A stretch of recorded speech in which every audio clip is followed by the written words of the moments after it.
Bismillah ar-Rahman ar-Rahim wa sallallahu ala Sayyidina Muhammad wa ala alihi wa sahbihi wa sallam. Assalamu alaikum wa rahmatullahi wa barakatuhu. Ramadan Mubarak. Inshallah, may these last few days that we have be blessed ones for you. May your whole month be a great blessing, and may Allah subhanahu wa ta'ala accept all of our prayers and our night prayers and our fasting.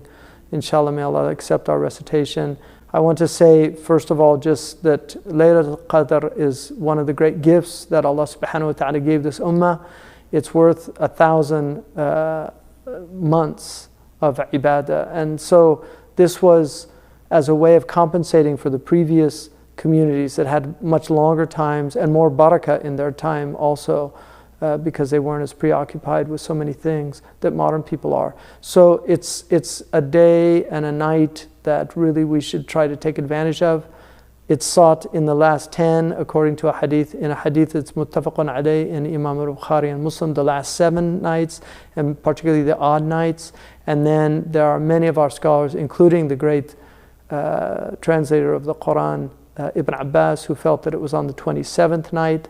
The sign of it is that the sun will rise the following morning without any rays. It will be very clear, and I've seen that myself. I've felt that there was a Laylatul Qadr, and I went out and looked. So it's not necessarily on the 27th, and we should never limit it to that day, because the Prophet ﷺ said, taharru, like seek it in the last 10 nights, and particularly the odd nights.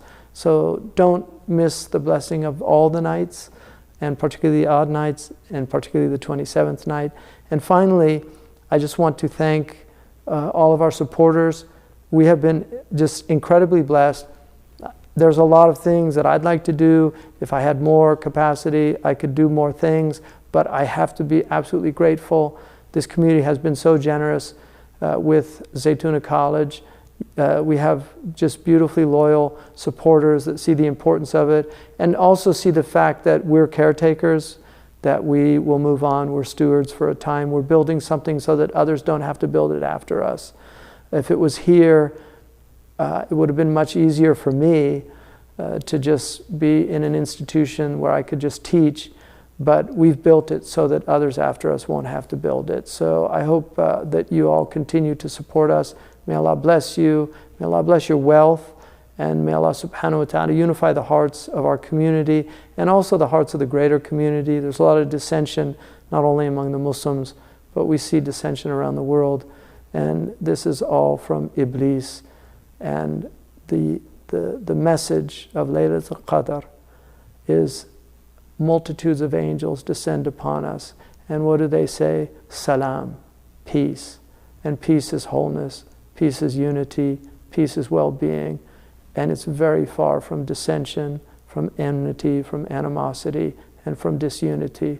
So the Prophet ﷺ said, and none of you will enter paradise until he or she believes, and none of you will truly believe until you love one another. And then he said, can I tell you something? That if you practice it, love will grow amongst you. And they wanted to hear, and the Prophet said, Afshu salam bainakum, spread peace amongst you. That's the message of Laylatul Qadr. Salamun hiya hatta matla' al-fajr.